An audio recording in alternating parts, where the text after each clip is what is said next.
अच्छा सर, देख रहे हैं कि जो वक्त संशोधन बिल है पास हो गया, खूब हंगामा भी बरपा है, क्या कहना चाहेंगे इसमें? देखिए, आज मैं जब आ रहा था तो रास्ते में मुझे एक खबर मिली, मैं चाहता हूँ आप लोग भी देखिए इसको। और ये खबर वही इशारा करती है जिसकी चिंता मैंने देश की संसद में जताई थी। और ये खबर क्या है? ये खबर ये है कि आरएसएस जो है कैथोलिक चर्च की ज़मीनों पे कब्जा करके और उसके भी ऊपर बीजेपी और आरएसएस की निगाह पड़ चुकी है।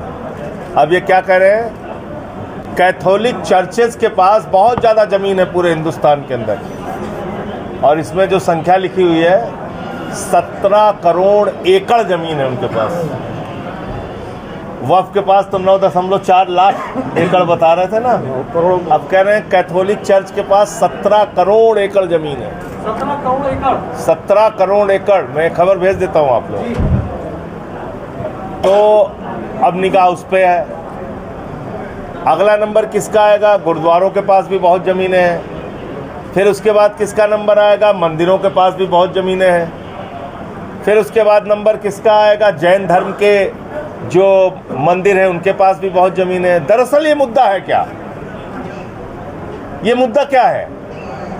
ये मुद्दा ये है कि नरेंद्र मोदी जी की सरकार पूंजीपतियों की गुलाम सरकार है, और इस बात को मैं शुरू से बोलता आया हूँ। ये पूंजीपतियों की गुलाम सरकार है। धार्मिक संपत्तियों को कब्जा करके अपने दोस्तों को, अडानी जैसे लोगों को इनको देना है। ये उसकी शुरुआत है, इन्होंने वफ़ के साथ किया है। अब इसमें जो संशोधन किया है, मैं जेपीसी का मेंबर भी था वफ़ कमेटी में, वो बहुत हास्यास्पद भी है और आपको भी आश्चर्य होगा कि कैसे कैसे संशोधन लेके आए हैं। इसमें इन्होंने लिखा है कि ऐसा मुसलमान जो 5 साल तक धार्मिक रीति रिवाजों का पालन करेगा, सिर्फ वही दान कर सकता है। दुनिया के किसी भी धर्म में ये बात नहीं लिखी हुई है कि दान करने के लिए आपको उस धर्म के रीति रिवाजों का पालन करना पड़ेगा। कोई व्यक्ति नास्तिक भी हो सकता है, वो भी दान कर सकता है। कोई हिंदू हो सकता है, कोई मुसलमान हो सकता है, कोई सिख हो सकता है, कोई ईसाई हो सकता है। अपने अपने धर्म के लिए भी दान कर सकता है और दूसरे के धर्म के लिए भी दान कर सकता है। भाई, संपत्ति हमारी है, तुम कौन होते हो ये कहने वाले कि आप 5 साल के लिए हिंदू धार्मिक रीति रिवाजों को मानेंगे तभी आप मंदिरों के लिए दान कर सकते हैं। ये एक वाहियात, बेकार और फालतू का कानून है जो ये लेके आए। दूसरा, इसमें क्या लिखा हुआ है? इसमें लिखा हुआ है 6 महीने तक आपको अपनी संपत्तियों के कागज देने पड़ेंगे, वफ़ की संपत्तियों के। अब ये बताइए, इतना बड़ा झूठ वाजपेयी बोल रहे हैं।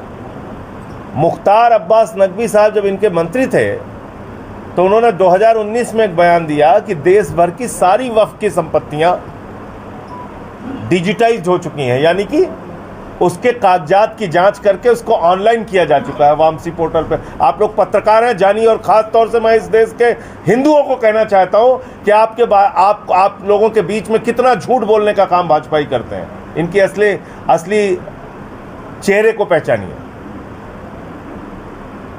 जब मैं जेपीसी में था तो एक वकील साहब आए, उन्होंने एक कागज़ दिखाया।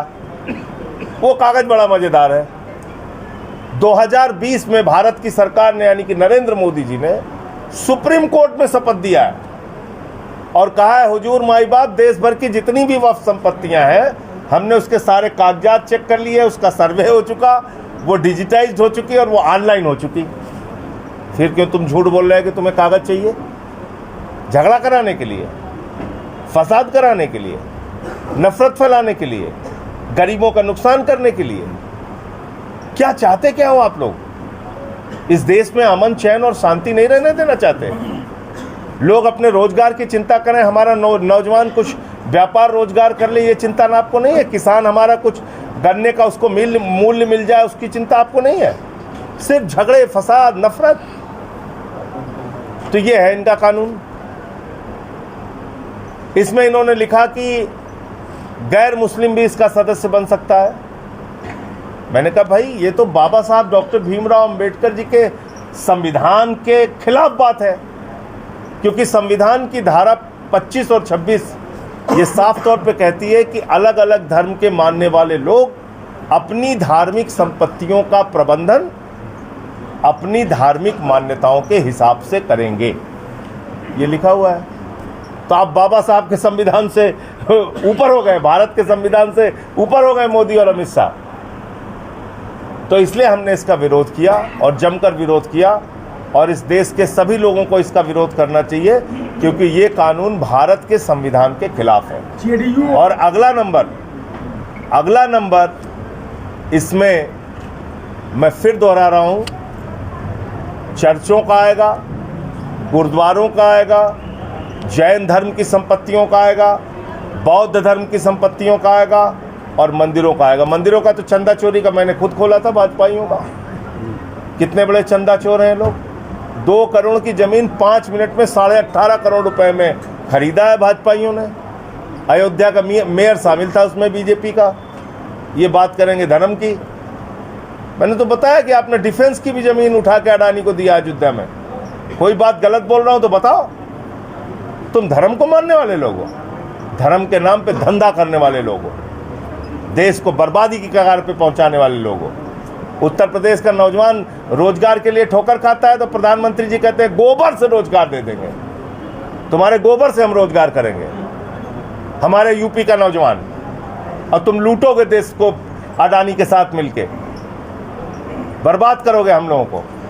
यूपी वाले गोबर से रोजगार करने के लिए पैदा हुए हैं, इतने अक्लमंद तुम हो गए हो। तो इसलिए इस बात को हमें समझना चाहिए, कौन लोग हैं जो देश को लूट रहे हैं।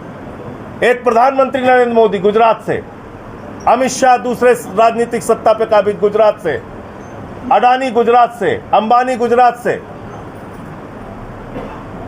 उसी गुजरात से बापू थे, राष्ट्रपिता महात्मा गांधी, उसी गुजरात से सरदार वल्लभ भाई पटेल थे। लेकिन आज 4 लोग हैं,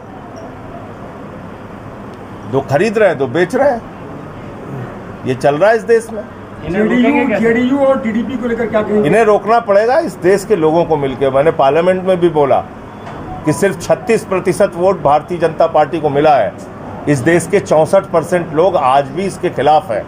और मुझे बहुत प्रसन्नता हुई और अच्छा लगा कि वक्फ बिल के खिलाफ बोलने वाली आवाजें हिंदुओं की थी। 232 वोट में सिर्फ 24 मुसलमानों ने वोट दिया है वक्फ के खिलाफ। 232 में सिर्फ 24, बाकी सारे वोट वक्फ बिल के खिलाफ जो पड़े वो हिंदुओं के पड़े, सिखों के पड़े, ईसाइयों के पड़े। ये इस देश की खूबसूरती है, इसलिए ये देश बचेगा। ये मत सोचिए आप। उसके खिलाफ बोलने वाले नामों में कपिल सिब्बल थे, मनोज झा थे, गौरव गोगोई थे, संजय सिंह थे, त्रुचि सिवा थे, ए राजा थे। इसलिए ये मत सोचिए आप। ये देश तो बचेगा, ये देश हमारा है, 144 करोड़ लोगों का। इस देश की सभ्यता, संस्कृति, भाईचारे को कोई मिटा नहीं सकता। ऐसे टुटपुंजिया कोशिशें होती रहेंगी, उसका हम लोग मिलकर मुकाबला करेंगे, उससे कोई चिंता करने की बात नहीं। जेडीयू और टीडीपी को लेकर क्या कहेंगे? इन्होंने इस अपराध में इनका साथ दिया है, इस पाप और गुनाह में इनका साथ दिया है, और मौका आने पे जनता इनको जवाब देगी। राष्ट्रीय लोकदल के कुछ लोग इस्तीफा देना शुरू कर दिए हैं, मेरठ से शुरुआत हो चुकी है। अब उस पर जयंत चौधरी जी से जवाब लीजिए, उनसे पूछिए उनका क्या स्टैंड है, क्या मानना है। अच्छा, मोदी जी को अल्पसंख्यकों की चिंता ज़्यादा है, लेकिन बांग्लादेश के, हिंदुस्तान के क्यों नहीं? देखिए, ऐसा है, मोदी जी को किसी की चिंता नहीं है। आपको गलतफहमी हो सकती है, मुझे कोई गलतफहमी नहीं। मोदी जी को धंधा मिले तो कतर का शेख उनका कुंभ का मेला हो, मेले में बिछड़ा हुआ भाई बन जाता है, ऐसे गले लगाते हैं उसको। मोदी जी को धंधा मिले तो दुबई जाएंगे, कतर जाएंगे, ओमान जाएंगे, मिडिल ईस्ट जाएंगे, सब उनको प्यारे हैं। मस्जिदों में भी जाएंगे, लेकिन हिंदुस्तान की नहीं। यहाँ नफरत फैलाना है, वहाँ जाके गले लगाना है। इसलिए इन लोगों के लिए धंधा पहले, धर्म बाद में है।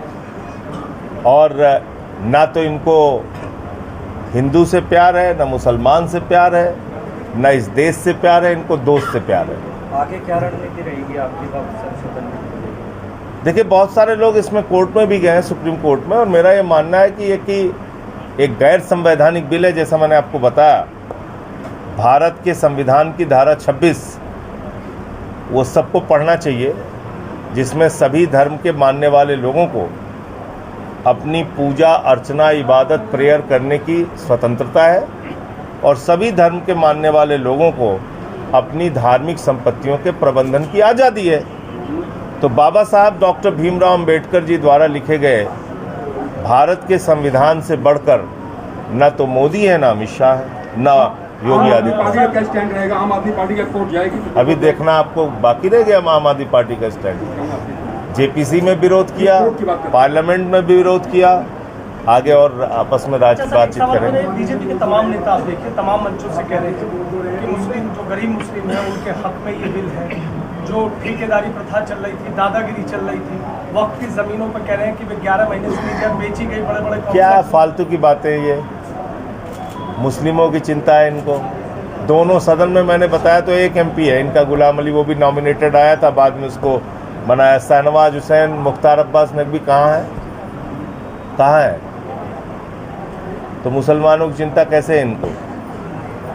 ये फालतू की बात है। कह रहे पिछड़े मुसलमानों का हम भला कर रहे हैं। अरे भैया पिछड़े हिंदुओं का भला करो ना। मैंने तो कहा पिछड़े हिंदुओं का भला करो, दलितों का भला करो, आदिवासियों का भला करो। 80% कमेटियों में आरक्षण दे दो, ट्रस्ट में, कमेटी में आरक्षण दो। दलित जितने भी हिंदू हैं, आदिवासी हैं, पिछड़े हैं, महिलाएं हैं, दीजिए हिंदुओं के कमेटियों ट्रस्ट में आरक्षण। क्या दिक्कत है? लेके आइए बिल अगली बार। अमेरिकी टैरिफ पे कुछ कहना चाहेंगे? भारत से होने वाला निर्यात क्रैश होने जा रहा है। देखिए मोदी जी अमेरिका के सामने जिस प्रकार से नतमस्तक हैं, उससे भारतीय अर्थव्यवस्था के ऊपर बहुत विपरीत प्रभाव पड़ेगा। भारत 144 करोड़ लोगों का देश है, बहुत बड़ी मार्केट है यहाँ की। हर देश को व्यापार करना यहाँ उसकी मजबूरी है, वरना उसके सामान बिकेंगे कहाँ? चाहे चाइना हो चाहे अमेरिका हो। तो इतना दबने की क्या ज़रूरत है? अगर वो टैरिफ बढ़ा रहे हैं तो आप भी अपना लाल आँख दिखा के बातचीत कीजिए। आपका तो लाल नीला हरा सब आँख हो रहा था पहले जब विपक्ष में थे। संजय जी, जो दिल्ली के परिणाम आए, अलग ही सवाल अब थोड़ा पुराना है, क्या माने, क्या मतलब पार्टी ने विश्वास खो दिया जनता के बीच में? मैं ऐसा नहीं मानता। 43% लोगों ने अभी भी हमें वोट दिया है और 2% वोटों का अंतर था। उन्होंने जिस प्रकार से सत्ता का दुरुपयोग किया, जिस प्रकार से वोट बढ़ाए, वोट डिलीट कराए, वोट शिफ्ट कराए, तो 2% का खेल तो अपने इन तमाम कुकर्मों से भाजपा ने किया। लेकिन चुनाव में जीत होती है, हार होती है, तो हम हार को स्वीकार कर रहे हैं और मुकाबला करेंगे इनका। अब बढ़ने लगी फीस बच्चों की, हो रहे ना आंदोलन। पार्कों में 50-50 रुपए कर दिया। हमारे बुजुर्ग जो जाते थे पार्कों में बैठते थे, 50-50 रुपए एंट्री फीस कर दी है पार्कों में। बिजली कट रही है 8-8 घंटे दिल्ली में। तो अब याद आ रही है केजरीवाल की सबको आम आदमी पार्टी की तारीफ की है, कहा है कि अभी सही समय है जब दोनों देशों को साथ बैठकर बात करनी चाहिए, जबकि आम आदमी पार्टी आरोप लगाती रही है कि चाइना ने जमीन पर कब्जा कर रखा है। नहीं, हमारा आरोप तो नहीं है, मीडिया वालों ने ही दिखाया है, आप ही लोगों ने दिखाया है। गूगल से मैपिंग करके दिखाया, यहाँ घुसाए हैं चीन वाले। ये खाली मेरा आरोप थोड़ी है। जो सच्चाई है वो यही है कि उन्होंने हमारी ज़मीनों में घुसपैठ की है, कब्जा किया है चीन ने। दूसरी बातचीत का कोई कॉन्क्रीट हल निकल के आए, वो ज़्यादा ज़रूरी होता है। आप चीन का राष्ट्रपति आएगा, उसको झूला झूलाने लगते हो अहमदाबाद में बैठ के। काम क्या निकालते हो उससे, वो बताओ ना आप। धन्यवाद।